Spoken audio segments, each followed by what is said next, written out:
Yeah, we'll let you know. Robin, did you get a shot at that? Feels like being on TV. How's the makeup? Sorry? How's the makeup? Yeah, I need one of those new staff member. Ready to start? Okay. Good afternoon, everyone, and a special welcome to our online guests around the state. It's fabulous these days with the power of technology, how we can use webinars. And welcome to Martin. I'll introduce Martin a bit more formally in a moment. We had a little bit of a mix-up with time, so we've been Martin in, again, the power of technology at short notice. So, look, my name's Julie Taylor, I'm the Principal of Open Access College, and I'd like to thank all of you for coming along today for our first 25-year anniversary event, this webinar. I'm very looking forward to it. But before I introduce our guest speaker, Martin, I actually want to ask Teresa Montague, one of our teachers, to welcome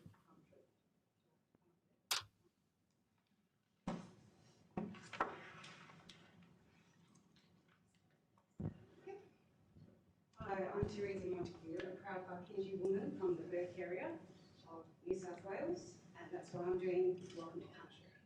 Excuse my breath, I've just been running. So, we acknowledge and respect the Kaurna people, traditional custodians upon whose ancestral lands we are meeting here today. We acknowledge the deep feelings and attachment and relationship of Aboriginal people to country. We also pay respects to the cultural identity, authority of Aboriginal people visiting, attending from other areas of South Australia and Australia present here. I'm really sorry for my Thank you. Thanks very much, Teresa. Just a couple of housekeeping things before we start for people in the room. We do have tea and coffee at the back of the room, so please help yourselves if you'd like a drink, and water, of course. And toilets are across in the library and also directly across the car park in the admin building. You require those. It's my pleasure to introduce today's webinar, The Difference Creativity Makes Success in a Changing World. How do we encourage students to think outside of the box? How do we promote logical and critical thinking? Our guest speaker today, Professor Martin Westwell, will pose some thought-provoking questions and offer some possible solutions. Those of us that have heard Martin in the past know he's very good at doing those things. Professor Martin Westwell is the inaugural director of the Flinders Centre for Science in the 21st century. The centre supports quality teaching and innovation in science and mathematics education. After completing his degree and PhD at Cambridge University, Martin moved to Oxford University as a research fellow in biology industry. Winding career path through the biotech industry and a number of science and innovation winding career path through the biotech industry and a number of science, innovation and education organisations saw Martin return to Oxford University in 2005 as the Deputy Director of the Institute for the Future of the Mind. In the early years of 2000, Martin moved to South Australia with his family, and he has since joined the Flinders University staff. He's also spent a lot of time, as we know, working with the Education Department and also supporting the TEFL team. At Open Access College, we were very fortunate in 2012 and 2013 to have Martin work with us. He inspired us, challenged our thinking and our practice, and guided our work in improving teaching and learning. And I know I've got a number of staff here from the college today who remember those years. So please join me in welcoming Martin.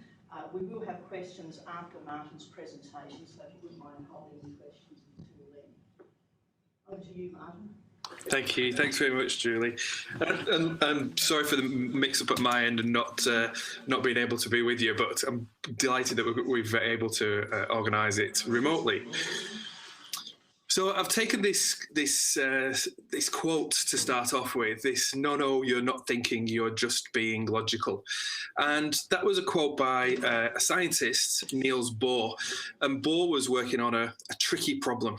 And Bohr's tricky problem at the time was about the atom and the structure of the atom, and it wasn't making sense. And he was getting frustrated with his colleagues because they weren't thinking; they were just being logical.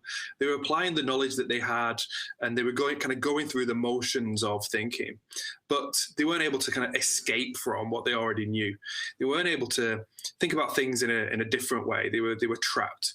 And that really, for me, kind of summarizes this idea of creativity and creative thinking, and how it is perhaps different from that industrial model of thinking around having a particular skill and using that skill, but being able to go beyond that. And if I show you an example, this is an example of, well, it's just some events. So there's 7 events there. And what I'd like you to do, either if you're on your own, just do it individually, or if you're with a group of people, you might want to do it together. And what I'd like you to do is to put those events in chronological order. So we've got Neil Armstrong walking on the moon, Gough Whitlam being dismissed as Prime Minister, the year that Elvis died, the world's first ATM installed, the first, at least known, outbreak of Ebola virus, Star Wars being released, so the very first, chronologically, the first Star Wars movie, and smallpox being eradicated, at least as a disease. What order do you think those are in? I'll leave you to it just for a minute or two.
So I'm going to interrupt you for me.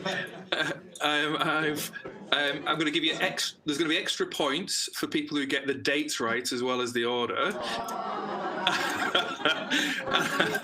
And I'm going to give you an extra just 30 seconds to finish that off.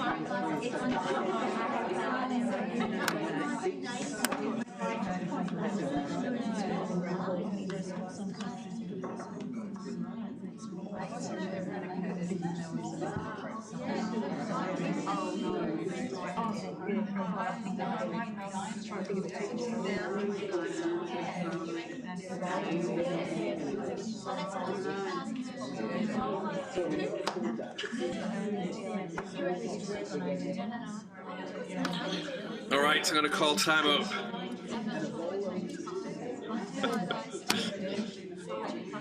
Okay, so if I can grab your attention for a second, what I'd like to do is, first of all, what I'll do is I'll do the reveal. I'll show you what the answers are. So here come the answers.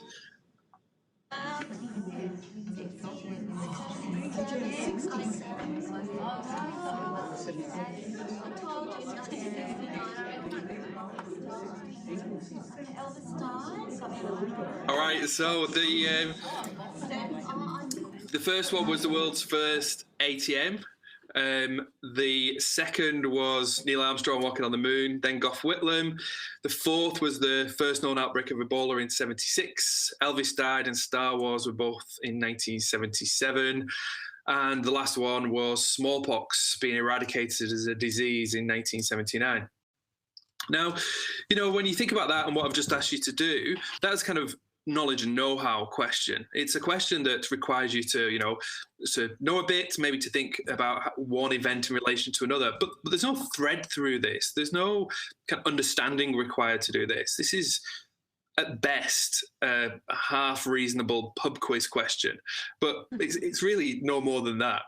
And when you think about that, those events, if we were to think about them as a historian thinks about them, if we were to go even to the Australian curriculum, and the Australian curriculum asks that students develop the ability to look at historical stories through these different aspects, through the evidence that's there. What's my evidence for saying that the world's first ATM was installed first before in order before these other events?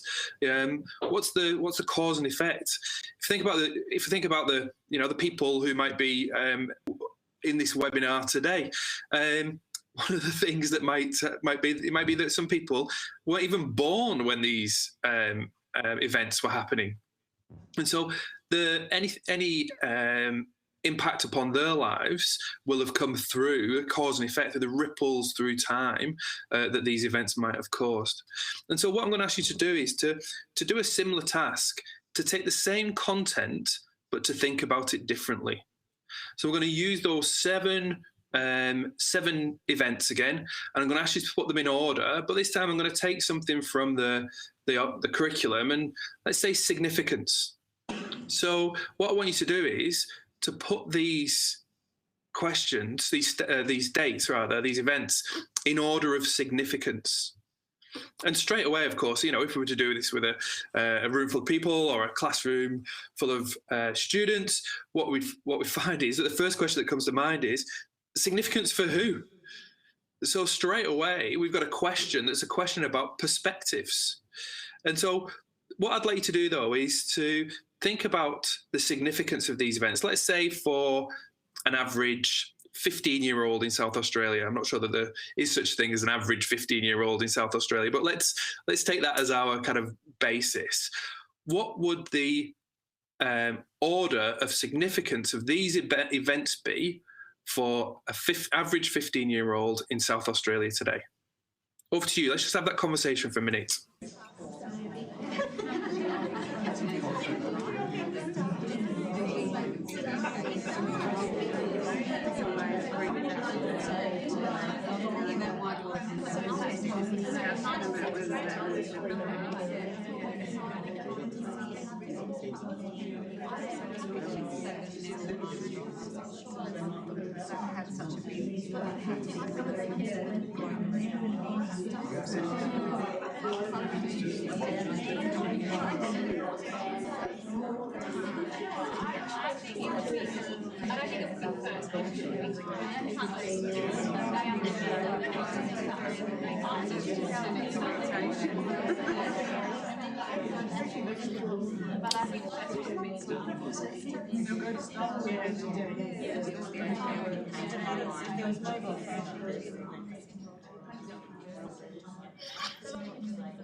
Okay, so I'm not giving you very long, but I'm going to interrupt again if I may. So we've had those conversations, and of course, the thinking that you did when I asked you to put those events, same events, but put them in order of significance, was quite different from when I asked you to put those events in order of in chronological order. So let's do the same thing again, and I'll show you what the answers are. Oh, of course, I can't show you what the answers are because there isn't an answer. This is of course, an open-ended question, and really, if there is an answer, the answer is it depends. So it depends on, a whole host of things about it might depend on your understanding of these events, your understanding of 15-year-olds. It might also depend on, the 15-year-old themselves. There's a lot of judgment being brought to this. Lots of possibilities, and then checking whether those possibilities make sense or not. Lots of different ways of answering it, and not just that one way of answering it. The first question, when I first asked it about being in chronological order, that sort of question is, if you know it, if you know the answers or some of the answers, then it's great. But if you don't know it, if you don't have those knowledge, it's a terrible question because you've got nothing to offer. There's no way into it. And so when we think about these questions, asking questions that people don't know the answer to, those aren't kind of inherently difficult questions. We just don't know the answer to them. So if to ask a South Australian, what's the capital of South Australia, lots of them will be able to tell me. But if I ask them what's the capital of West Bengal, very few, I think, would be able to tell me, unless they had some experience of India and West Bengal. But similarly, if I went to West Bengal and asked the kids there, what's the capital of West Bengal, most of them would be able to tell me.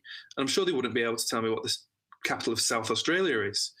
And so those sorts of questions are not fundamentally more challenging, are not fundamentally more difficult. They're just a filter. They're just a question that, what seems to happen is that as the questions get harder and harder, it's because fewer and fewer kids know the answer. So asking people questions like, what's the capital of West Bengal, where there's no expectation that we would know the answer, that's a pretty high floor question. That's not requiring any creativity, not requiring any thinking. You either know it or you don't. But when we take the same content, but shift the question to a question about, in this case, significance, where the answer is, it depends. It completely changes the way that you think about it, and it lowers the floor. You only have to know a little bit about one of these things to be able to enter into some thoughts about what the significance of these events might be.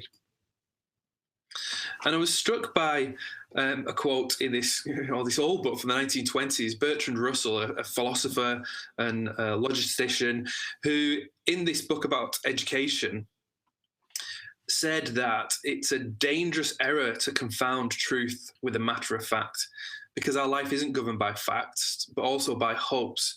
And the kinds of truthfulness that sees nothing but facts is a prison for the human spirit.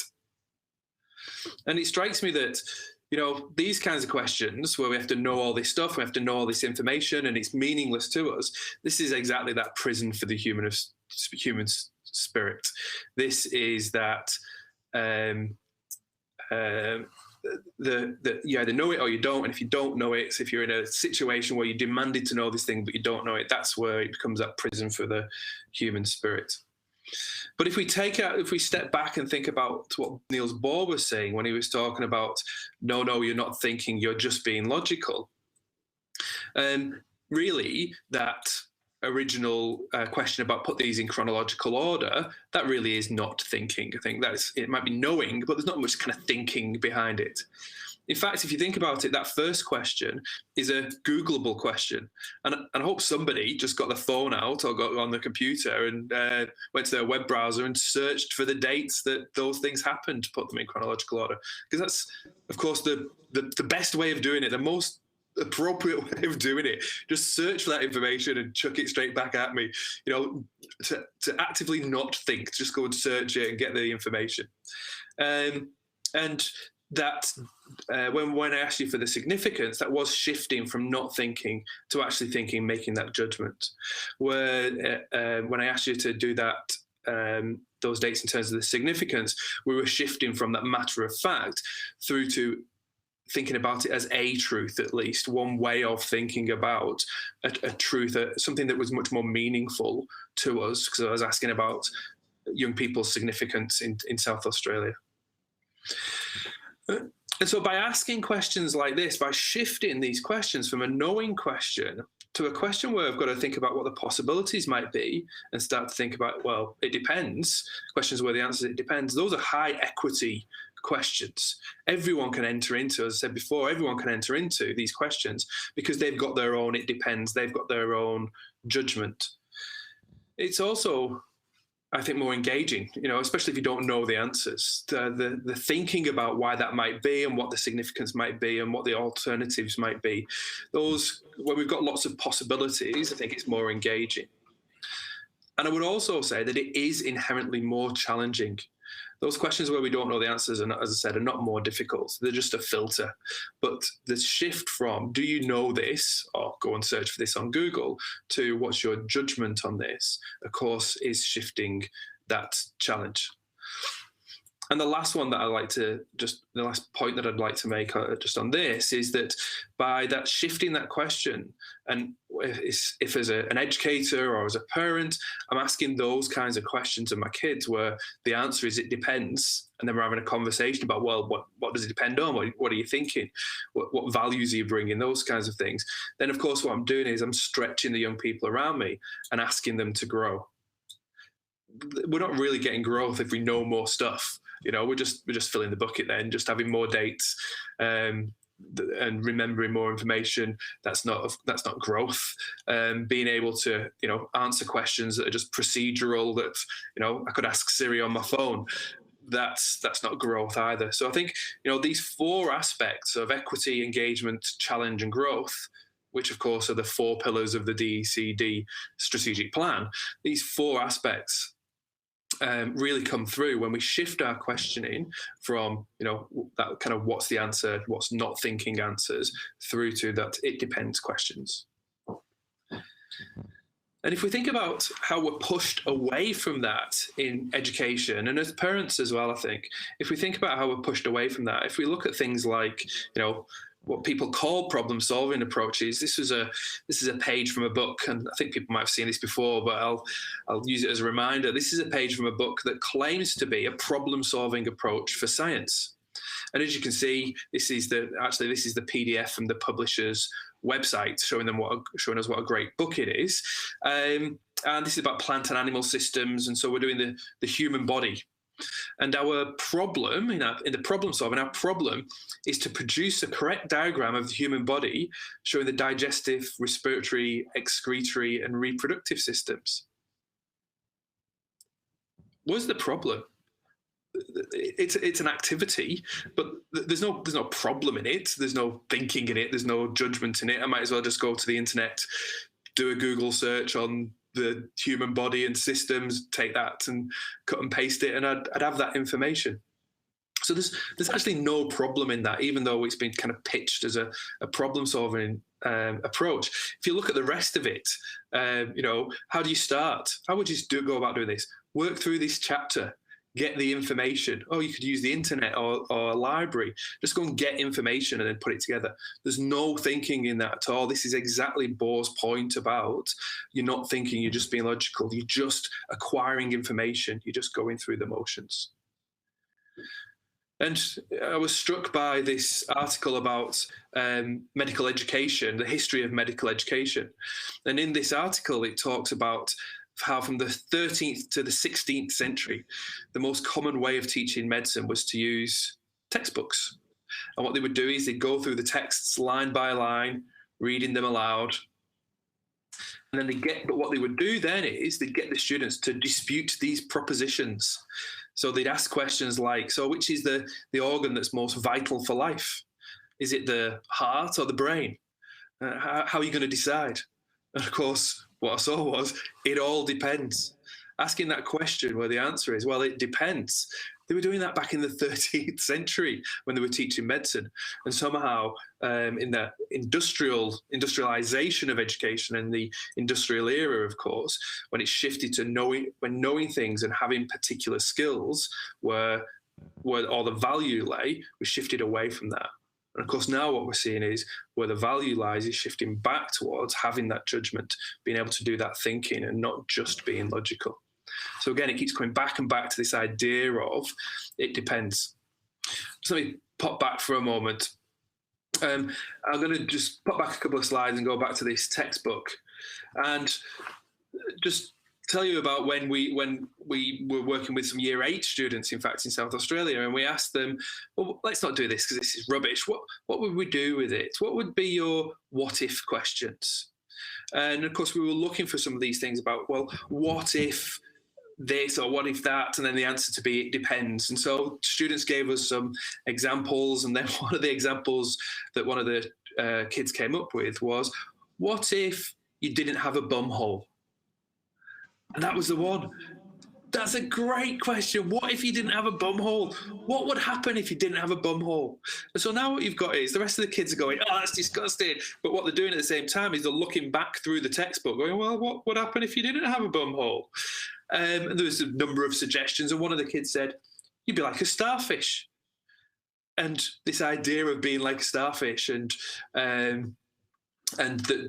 the food from the starfish goes in through its mouth, and then it digests the nutrients, and then the waste comes back out through its mouth again, and essentially the poo comes back out through its mouth, and all the kids going, "Ah, it's disgusting!" Ah, but of course that story about the starfish, that analogy, would never have come out if the kids hadn't had asked this what if question and done the, well, it depends, in the same way as as we saw in the medical education. So we've used that example a number of times around the kind of that what if question about how it gets kids thinking. But one of the ways I want to think about how it gets kids thinking is the difference between solving a problem and actual problem solving. And let me show you what I mean.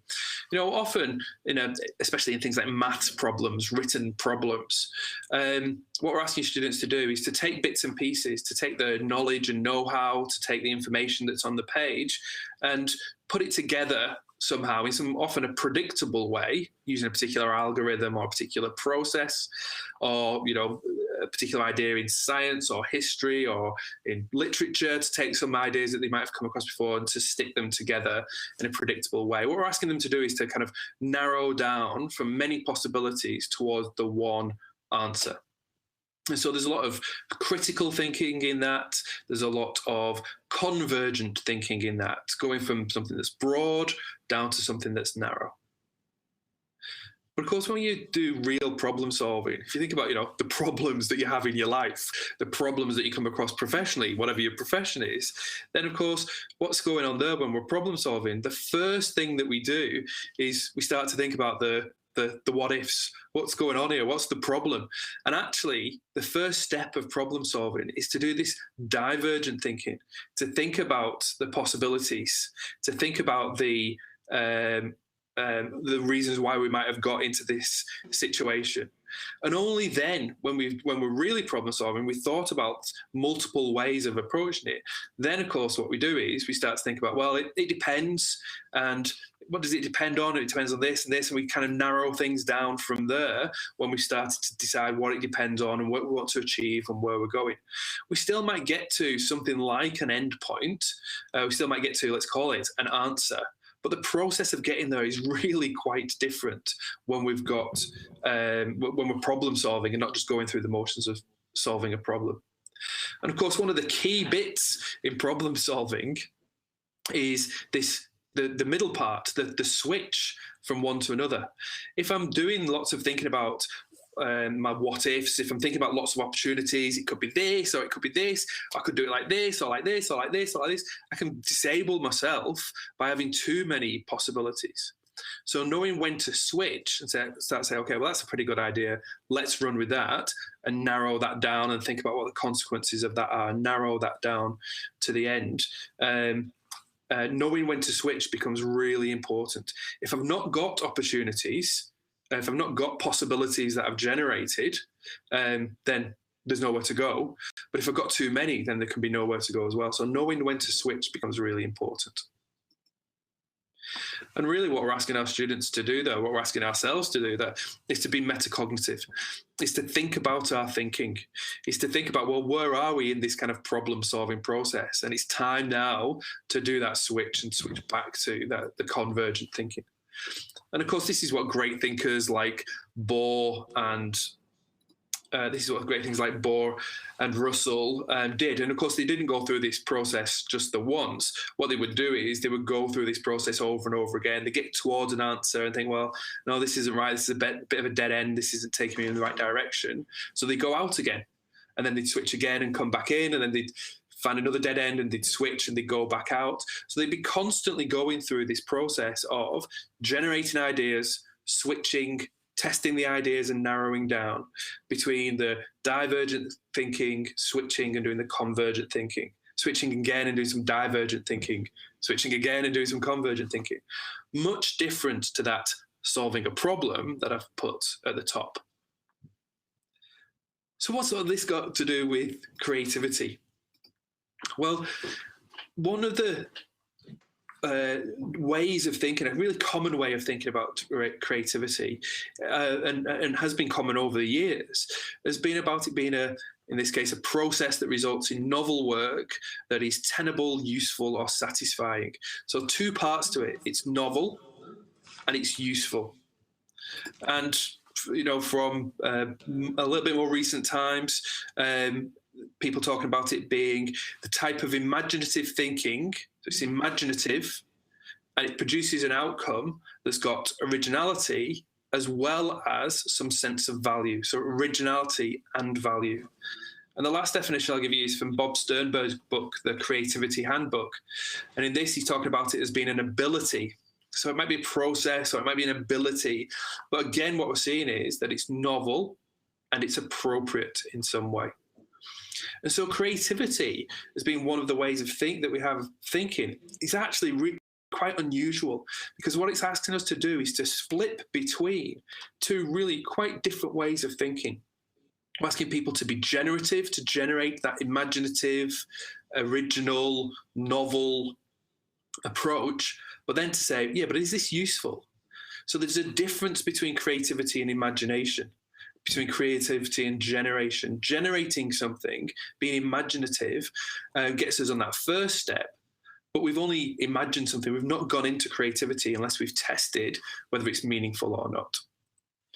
Rebecca Solnit, a writer in New York, talked about how even Oppenheimer talked about scientists in terms of that they live always at the edge of mystery, the boundary of the unknown. And of course, when I read that, I thought about this little diagram that I've got to represent the divergent thinking and then the switch to the convergent thinking, and how scientists live in that space between the possible on the left-hand side and then that narrowing down the boundary of the unknown. But she went on to say that scientists transform the unknown into the known and haul it in like fishermen. And it's artists that get you out into that dark sea. And I wonder if that's the case. When I think about what scientists are asked to do, it's not just that second half. It's not just that hauling it in. They do that. They definitely do that. They bring it in. They narrow down. They use that critical thinking. But they're also imaginative as well. They're also coming up with ideas and possibilities. And without those ideas and possibilities, they're just going through the motions of science. They're not being scientists. And I would say that that's true of artists as well. Artists don't just generate things. They're not just imaginative and then leave it there. What the artist wants the viewer, the audience to see and to interpret, what the artist's intention is, what the artist's interpretation is that second step of that critical thinking. Again, in South Australia, when you go to shortly we've got the SACE art show coming up. When you go to the SACE art show, it's amazing. The first thing that amazes you is the aesthetic. It's the generation, it's the imagination that the students have put into their work. But the thing that blows me away every time is the second part of it. It's the interpretation. It's when you go and read what the artist has written about the work and what inspired them, and what they drew upon to produce that work, and their interpretation and the representation that's within it. That second step of checking that it's got meaning, that's where the real creativity comes in. It's not just that, it's the real creativity comes with the pairing of that imagination and that generation along with the critical thinking. So if we think about that divergent and convergent thinking, some research, some neuroscience research, actually this is a kind of classic paper, I think now, from 2005. It's got people on it, it might be familiar, researchers on it might be familiar to educators in South Australia at least, Paul Howard-Jones, Sir Jane Blakemore, who's an expert on the teenage brain, and Guy Claxton, who's a frequent visitor to South Australia. What they did was they asked people they gave them some words, and they asked them to come up with a creative story or come up with an uncreative story. And then what they did was they looked at the activity of the brain associated with people coming up with a creative story and people coming up with an uncreative story. And they looked at the difference between the two. And what we can see here is the difference between the two. We can see the front of the brain is the right-hand side of the picture. The back of the brain is the left-hand side of the picture here. And what we see is increasing activity on both sides of the brain. The left-hand side of the brain working on that word association and sentence completion. The right-hand side of the brain doing that generative step. I think it's important to say here that, that old thinking, that's really rather nonsensical thinking now about having a left brain that's somehow logical and analytical and a right brain that's creative. That's just an outdated idea now. I mean, it just doesn't hold up to scrutiny. It doesn't hold up to scrutiny at all anymore. And of course, as a scientist, I find that science being on the left-hand side of the brain and not on that creative side of the brain, I find that to be particularly objectionable, that scientists are left brain thinkers only. And we talk about that, about students and ourselves being, I can't do that, I'm a left brain thinker, or, I can't do that, I'm a right brain thinker. And there's no evidence for that whatsoever. Whenever we're doing something that's creative, we're using both sides of the brain. Whenever we're doing something that's requires some logic and some thinking, we're using both sides of the brain. There are definitely parts of the right-hand side that are required to think about things imaginatively or generatively, and some parts of the left-hand brain that are required to think about things analytically. But we use both sides of the brain almost all of the time. So that idea of left brain or right brain is really a nonsense. What they did in the research was they looked at what was different between asking people to write a creative story and a non-creative story. And what they actually found was that it looks like lying. It's very similar to what goes on when people are lying. Because, of course, what you're doing is you're doing almost exactly the same thing. You're making up a story, and what you're doing is you're checking that it's credible as well. You're required to hold a lot of ideas in your head, that working memory load, that scratch pad in your brain where you just hold ideas while you deal with them. And of course, when you're lying or when you're telling a creative story, you're coming up with possibilities, but trying to keep track of them at the same time. They went on and asked people to do something a little bit different. They gave them 3 words, and the words might have been related words like magician, trick, and rabbit.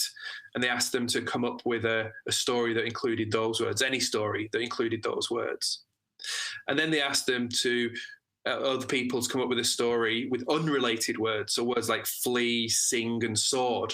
So much more difficult to come up with, not so obvious. You've got to be a bit more creative to come up with a short story including those 3 words. And then what the researchers did was they put it all together and they said, okay, so what's the difference when we put all that together, when we ask people to be creative with unrelated words, when we ask them to be not creative with related words, when we look at all those differences between people's brains, what happens? Where can we see activity in the brain? And you can see the image of where that is located in the brain. Oops. But what they actually saw, let me go back to this one, sorry. Let me just flick through. I'll come back to this. What they actually saw was that this increased activity in a particular part of the brain was exactly the part of the brain that you use when you're monitoring, when you're doing this stringent monitoring, when you're keeping a close check on what's going on. And so when you're being creative, when you're being very creative with these unrelated words, the thing that really stands out, the thing that is different in people's brains when they're doing that is that they are checking. It's the checking mechanism. Yes, they're coming up with a story that's imaginative, but where the brain power comes in is this making sense? Is this making sense? And as the story develops, is this still making sense? So that checking on the fly becomes a really important part of creativity. And the slides that I just switched past, just because I've got them out of order, let me go back to this one. The slide that I just switched past were some slides about story dice that we might use. So, if you imagine that, I've thrown this dice and you can see an image there and I ask you to write a story about that. And I might add another dice and say, okay, now I want you to write a story, just a few sentences that includes whatever it is that you think's going on these 2 dice. That's much more difficult to do the 2, because now what I'm asking you to do is to check your connections between the 2 as the story unfolds, to check, is that making sense? And as I add more and more dice, that gets more and more difficult. It's not more difficult. The difficult bit isn't generating the story. The difficulty is generating a meaningful story. And so the way your brain's really particularly active is in checking, is that meaningful? And of course, we could go a step further and have more images, more challenges, and ask people to pick out a few and to, come up with a story with any 3 or any 4 or any 5 of these dice. Getting more and more difficult to do because it's harder and harder to make meaning. And so the kind of question that I have for my work, and when we work with students here in the university, for example, is how often do I get them to check for meaning? How often do I get them to be creative, to come up with possible solutions, but then drive them to do that checking for meaning?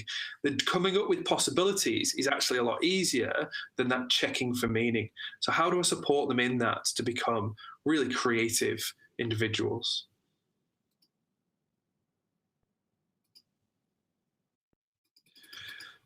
So if I move beyond that and just think about this divergent thinking and the switch, followed by the convergent thinking being a model for creativity.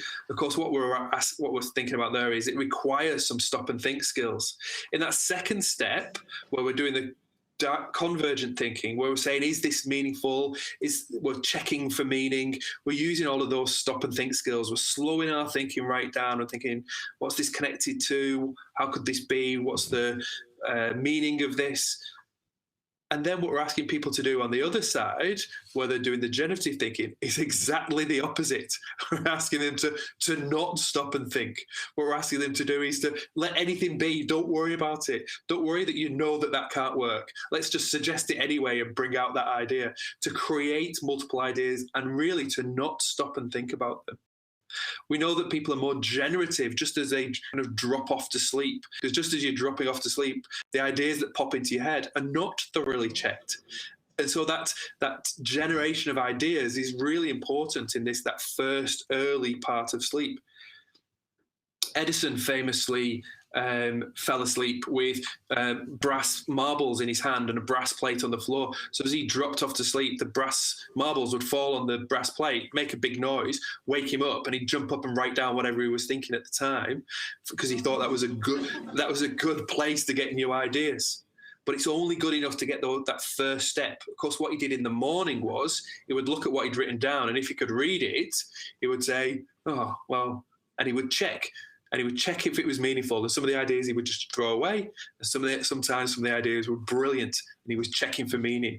He did the first step before he went to sleep, and he did the next step, the second step, that convergent thinking in the morning the next day. And so when we're asking ourselves or we're asking our students to be creative, we're actually demanding quite a lot, because we're asking them to not stop and think in the first stage and then to stop and think in that second stage. But when we expect it of our students, we can see them doing it. These are some students from Port Augusta, some primary school students from Port Augusta. And what the teacher was doing was she used to teach 3-dimensional nets in mathematics. So they'd have a folded out cube, if you like, on a piece of paper. And what the kids would be asked to do is to fold up that net, that 3-dimensional plan of a cube, fold that up so they can make a cube. And you can see the child on the left there, she's made a cube. And the teacher thought that was a good job and she'd cover the curriculum. But actually, she started to think about the kids' thinking. And she said to the kids, well, how was that lesson? What did you think of it? And the kids said, that was great. We were doing colouring and cutting out and sticking. It was brilliant. And there were all these cubes hanging around the classroom. And of course, the teacher was very disappointed, because that's not what she'd intended. So what she thought about was, well, how can I change this? How can I get the kids to struggle with it? How can I get the kids to fail? How can I get the kids to come up with possibilities, try them out and fail, so that they get good at failing? They get good at knowing what would fail and what's more likely to succeed. And so she took the same idea, the same content, but she changed it around and asked the kids to, what she did was, on the right-hand side there, you can just about see, she gave the kids some interlocking squares. So she would give them 6 interlocking squares and say, make a net, make a shape, a flat shape on the floor that you can't fold up to make a cube. And of course, the kids would stick all the squares together and try and fold it up, and it makes a cube. Start again and do it again. And the understanding of that relationship between the 2-dimensional shape and the 3-dimensional shape was much more powerful, because they'd struggled. They'd failed.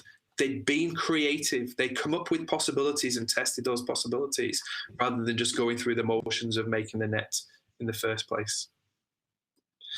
If we think about something like this is a NAPLAN question. So a numeracy NAPLAN question from 2009, a year 7 question. So, 13-year-olds are expected to answer this question in 75 seconds that they've got on the NAPLAN test. Sue draws a polygon. It's got a certain number of 120-degree angles and the same number of 150-degree angles, and it's got no other angles. What shape is it? These are the possible answers.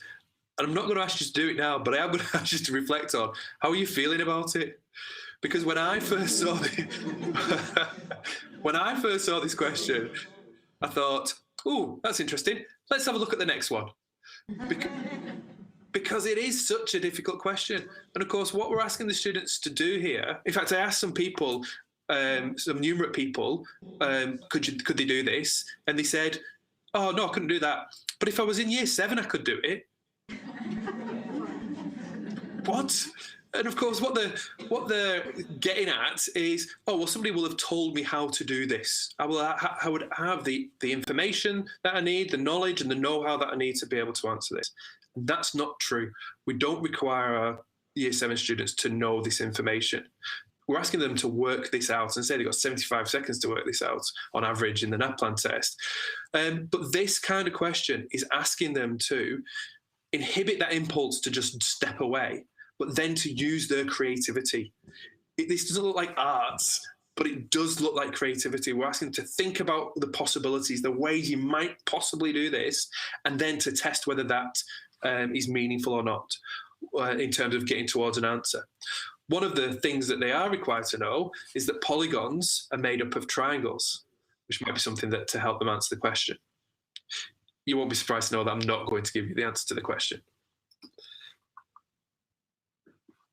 But just let's think about, and I might come close to the end on this, just let's think about, what it is to really be creative, We talk about creativity as this kind of grand idea where we're going to generate new ideas.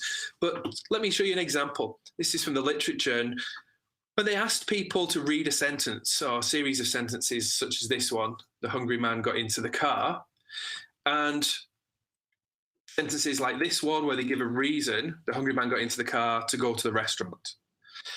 Or they asked people to read the sentence, the hungry man got into the car, and said to them, can you come up with an explanation as to why that might be? When they went back and asked people to recall things like who got into the car, what they found was, in this particular study, that 37% of the people that read the sentence on its own could remember that the hungry man got into the car. The people that had been given the reason, coincidentally, exactly the same proportion could remember that it was the hungry man.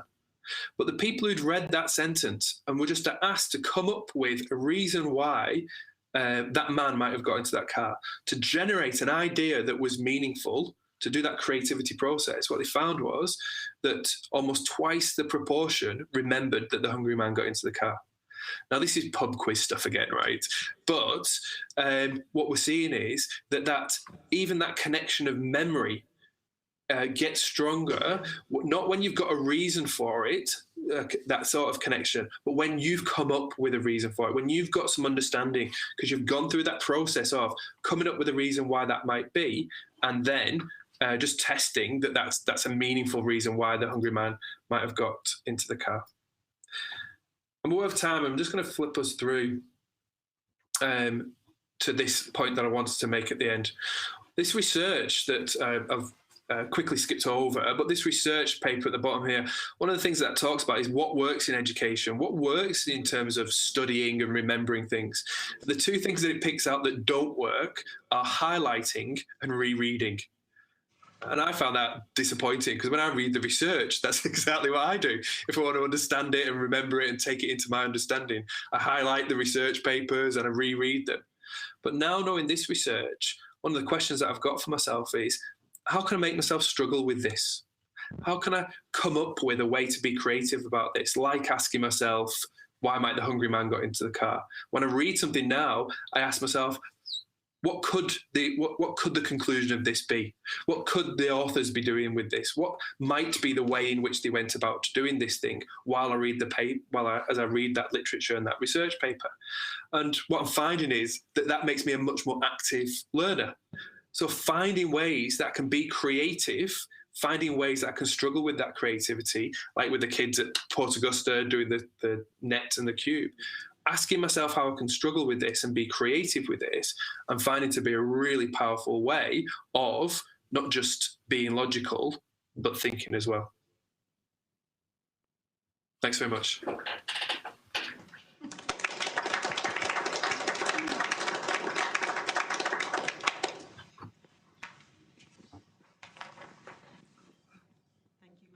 Is that working? Ben? Yep. Working? Okay. Thank you, Martin, for that thought-provoking presentation. I'm sure it had many of us reflecting on our own school days and our own teaching. I was certainly reflecting on my high school days back in the 70s as a student of history, and I hated history because it was all about factual recall. This was year 8 and 9, or the equivalent of what's now year 8 and 9. It wasn't until year 10 that I had a different history teacher who had a completely different approach, and I developed a love of history and became a history teacher. And it's the it depends type approach that made the big difference. So I'm sure you all have similar stories in your own experiences. So thank you very much, Martin. I'd like to open the session this afternoon to questions from the floor and to our online guests as well. So does anyone have a comment or a question that they might have of Martin? Don't be shy.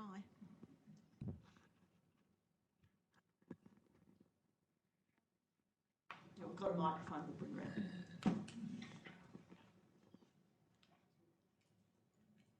I just have the question, sensible for whom? For the student, so that they retain, is it for retaining information as well? I'm trying to work out how the memory is fitting into this. Is the object memory? It seems to be memory exploration. I'm not sure. I'm not sure how it all fits together. So I guess there's multiple layers, aren't there? But the creativity itself is allowing us to explore different ideas, and that creativity in itself, I think, is important, and we're valuing more and more in education, and we're valuing more and more in all kinds of aspects of life. Being able to, when you don't know what to do, being able to come up with ways of trying something out anyway. And I think that's what we saw in the NAPLAN question, that we're expecting students not to know what to do, but then to step into it and to try things out. And of course, in a changing world, being able to know what to do when you don't know what to do, being able to, in a complex world, being able to say, okay, well, I don't know how this is going to work out, but I've thought some possibilities and I've checked them, and I think this is the way forward. That kind of strategic problem solving is all based on creativity. Now, the point about the even things as basic as the recall is that when you're that thinking about being creative, that's quite difficult. It's hard to be creative. Putting together those two things of being generative, coming up with ideas, and then checking them for meaning, that's a quite difficult task to do. And yet, when we do that difficult task, when we go for that difficulty, it even has an impact on things as simple as the recall of a list of sentences. So there's the creativity with its own value, but using those creative processes to do things like improve our memory, because those connections that we form when we're creative belong to us. I've generated that connection. I've checked that for meaning, and it's meaning that I find meaningful. I've checked that idea for meaning. And so now that piece of what seemed to be unrelated, irrelevant information, I've been able to make some connections to it. If an educator or somebody else tells me, this is what you need to know and remember, and this is why you need to remember it, that's not a connection. That's two pieces of information to remember. That's two bits to kind of put in my bag of stuff that I know and try and carry around with me. And so what we're seeing is that the creativity and the creative thinking have tentacles that reach out into things as simple as memory, as well as being valuable in their own right.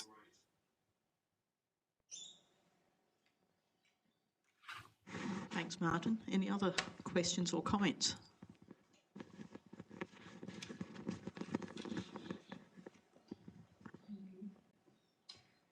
I just wonder how important it is that we as teachers are giving ourselves those opportunities to think in order to get our children, our students to think. Because, you know, often now I talk to colleagues at lunchtime, we talk about turning our phones off for the weekend or at least for 24 hours, and I draw the line at mindfulness colouring books. I was really puzzled when someone gave me one of those, but it seems to be all about switching off, and where is the time to and energy for people to engage as adults in these creative thinking processes in order to draw their students into them? Yeah, that's a great question. I think, I mean, first of all, on the point of us as educators, one of the things that we see, you know, whether it be in all kinds of aspects of young people's development, is that there seems to be this kind of axis within all of those ways of developing young people, and it's a kind of value model practice. We've got to value it, we've got to model it to the students, and we've got to give them the authentic opportunity to practice it. If any one of those three things is missing, what we tend to see is that the students don't develop in the way that we'd intended. If we don't value it, then they know that it's a low value activity. If we don't model it, it's inauthentic. And if we don't give them the opportunity to practice it, then they know that it's important and they're engaged with it, but they don't develop those skills themselves. And we see this in a whole host of ways. I think, you know, there's an example in Victoria a little while ago where they realised that children who were read to at night, who had books in the house, the reading outcomes were much better. So what they did was they gave free books to people and put books in houses, and it made absolutely no impact because people were reading more to their kids, so they were doing the practice, but the number of books that were already in the house were an indication of how much reading was valued in that house. So putting more books in the house didn't change the value of reading.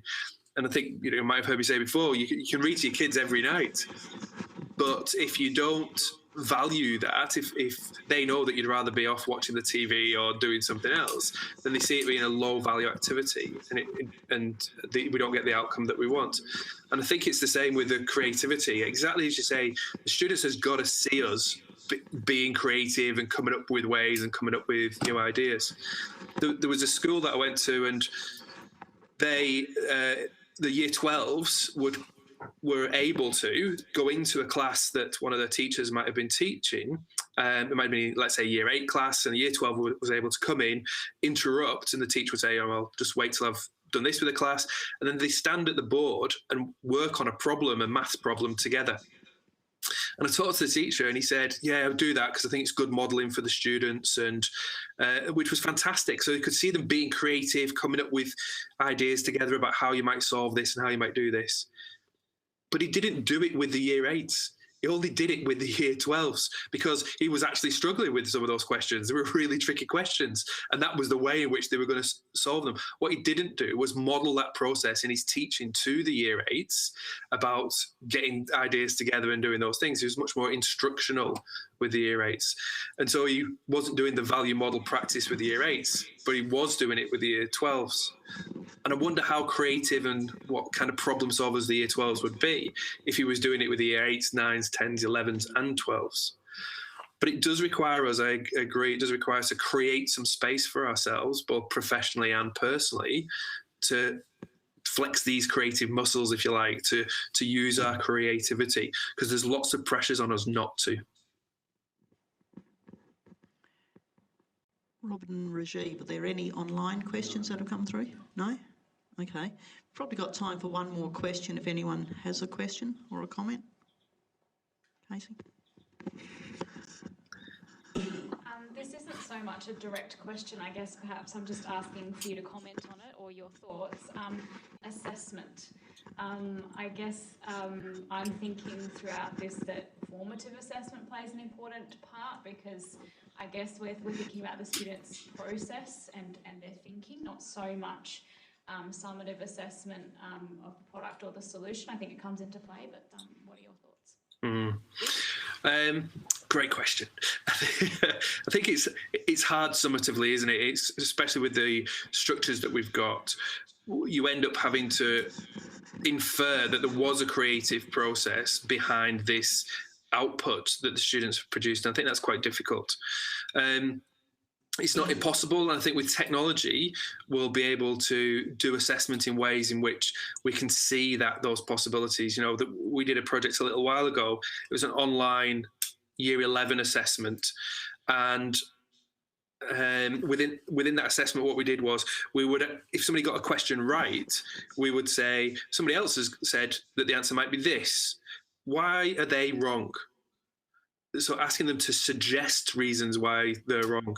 And so if your assessment has got in it that you're asking for suggestions and not knowing, and suggestions about something else that you didn't think, because in that we knew that the students thought this thing and got to that point. So we're asking to think about something that they didn't think and what might have been going on there. So, you know, what might have been, it depends, you know, make a suggestion, those kinds of questions I think can help. At Flinders University, we've just won a grant from the Commonwealth Government to explore ways of doing university admissions without the ATAR, because we know that the ATAR really is literally a meaningless number. It doesn't correlate with anything meaningful. It doesn't tell us anything about the students. And so what we're doing is they're not allowing me to call it this, but we're doing an ATAR immunity challenge. And so we're going to get the Year 11s and 12s, but I'm really focusing on the Year 11s. We get the Year 11s in and say to them, you know, have a go at this, and give them some challenges to do, either individually or perhaps in a group. Do some community of inquiry where they're discussing a tricky problem together. And what we'll do is we'll observe the process. And by observing the process, we'll be looking for some characteristics like creativity where we can see it. And what we'll say is to the Year 11s is, okay, you're in. So based on these characteristics that we've seen when you're dealing with challenges and problems, based on these characteristics, you're in. It doesn't matter what ATAR you get at the end of Year 12, you're going to get into Flinders University to do this course that you want to do. And we'll say to them, we'd like you to do, you know, we're doing it in the science faculty first of all, but we'd like you to do something like specialist maths, say, or physics or something, so that they don't play the ATAR game. But what they do is they see us valuing these characteristics in our assessment for university entry. Now, we're doing it the hard way. We're putting lots of man hours into it because you've got to stand there and watch and make these observations. But I think that as technology gets better at doing this, we'll find more efficient and just better and better ways at capturing the process of creativity. Well, I think there'd be a lot of supporters here to have a different way of getting into university rather than the ATAR. Thank you, Martin. Thank you, everyone, for joining us today. You've noticed we've got technology and things being recorded. Martin's presentation today will be available via our college website. We'll publicise that as soon as it's up there live. So can you please join me in thanking Martin for his presentation today?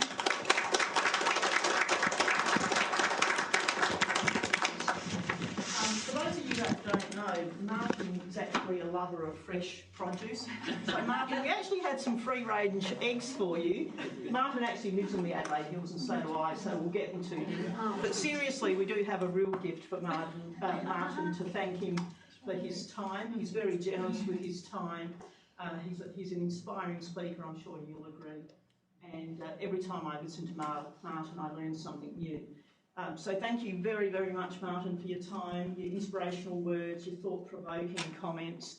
I'm sure we'll all take a lot away and reflect on, and it will improve our teaching and learning, I'm sure. So thank you once again, and thank you to everyone for being here, and thank you to our online audience.